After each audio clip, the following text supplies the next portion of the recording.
Honestly, a battle between Shikai Yamamoto versus Shikai Aizen is a lot weirder than you think it is, but honestly, it's because the battle obviously favors Yamamoto, but I can see situations which Aizen can somehow pull this off.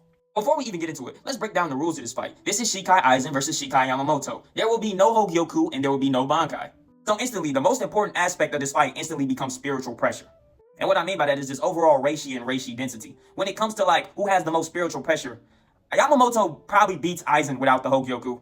I'm not even going to say probably. Without the Hogyoku, Yamamoto beats Aizen in the spiritual pressure department, and even in the spiritual pressure density department. It's stated that Yamamoto's spiritual pressure is this different compared to other captains. It has a fiery aura to it. But I'm going to even break down to you why this puts Aizen in such a disadvantage. But obviously, if you watch Bleach, you know that the more spiritual pressure you have, the stronger your attack is. But you also know the most important aspect of it is if you have more spiritual pressure than your opponent's ability works less effectively on you. But we all know that Kyoka Suigetsu is the best mental manipulation Zanpakuto. But the caveat to this is, Aizen usually uses it so well because he has a lot more spiritual pressure than the opponents he fights. Even strong captains have less spiritual pressure than Aizen does. However, Yamamoto is not one of those captains. So when Aizen pops Kyoka Suigetsu and manipulates all 5 of Yamamoto's senses, a lot of those illusions are going to be looking more real than fake for Yamamoto, because Yamamoto has the advantage in the spiritual pressure department.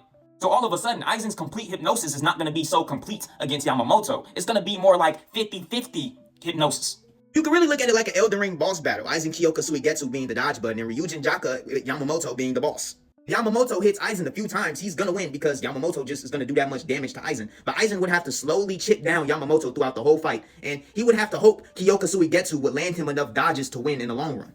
Even Aizen knows that without the Hogyoku, he loses to Yamamoto in most case scenarios. That's why he made Fire Extinguisher Boy.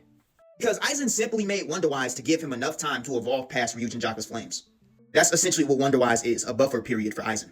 And finally, the last thing this battle comes down to is skill and Kido. And Yamamoto is obviously the more skilled hand-to-hand combatant and the more skilled swordsman. Aizen takes the cake in Kido, but honestly, barely, because Yamamoto isn't a slouch in Kido. Yamamoto can cast some pretty high-level Kido without incantations, like, Hado 96, Iso Kato. My final verdict is this: Yamamoto wins 99% of the time, and Aizen wins 1% of the time, where he gets very lucky and Kyoka Suigetsu clutches up. But let me know what y'all think down below.